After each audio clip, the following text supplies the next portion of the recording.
নমস্কার বন্ধুরা, আজ আমি বানাবো আমের চাটনি। গরম থাকতে থাকতে আর কাঁচা আম থাকতে থাকতে তোমরা এইভাবে আমের চাটনি বানিয়ে খেয়ে দেখবে, অনেক দারুণ লাগবে। এখানে আমি 4টে আম কেটে নিয়েছি, একদম পাতলা পাতলা করে ধুয়ে নিয়েছি। এখানে আম চাটনি বানানোর জন্য সম্বারের জন্য নিয়েছি মৌরি, সর্ষে আর 1 টুকরো শুকনো লঙ্কা। আমি বেশি ঝাল দেবো না, তাই আধা টুকরো শুকনো লঙ্কা দিলাম। তোমরা চাইলে বেশি করে দিতে পারো, একদমই কম দেবো। আমার এখানে সম্বারটা হয়ে গেছে। সম্বার হয়ে যাওয়ার পর এখন আমি এখানে ঢেলে দেবো কেটে রাখা আমগুলো। কেটে আমি 2-3 বার করে ধুয়ে নিয়েছি। ধুয়ে আমগুলো আমি এখানে দিয়ে দিয়েছি। দিয়ে এখন এখানে দিয়ে দেবো একটু নুন। নুন দিয়ে দিলে তাড়াতাড়ি আমটা সিদ্ধ হয়ে যাবে, তাই আমি নুনটা দিয়ে একটু জল দিয়ে একটু ঢাকা দিয়ে অল্প সময় রেখে দেবো। 2-3 বার নাড়িয়ে চাড়িয়ে দেখে নেব সেদ্ধ হয়েছে কিনা।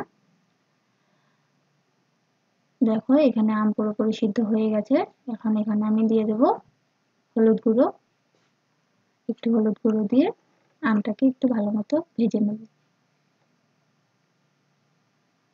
আর এখানে আমি একটু একদমই সামান্য লঙ্কার গুঁড়ো দিয়েছি।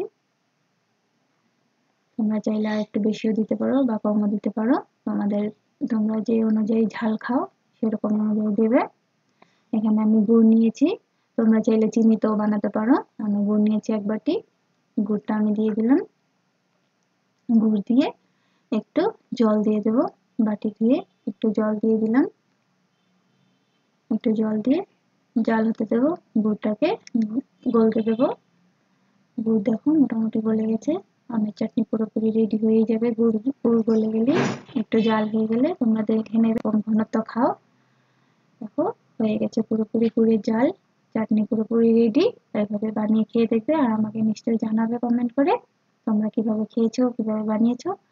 আর আমার ভিডিও যদি ভালো লেগে থাকে তাহলে লাইক করবে, কমেন্ট করবে আর শেয়ার করবে। আর আমার চ্যানেলটাকে প্লিজ সাবস্ক্রাইব করে দিও। দেখো চাটনি একদম দারুণ। এরকম ভাবে আমের চাটনি বানিয়ে খেয়ে দেখবে, খুবই অসাধারণ লাগবে।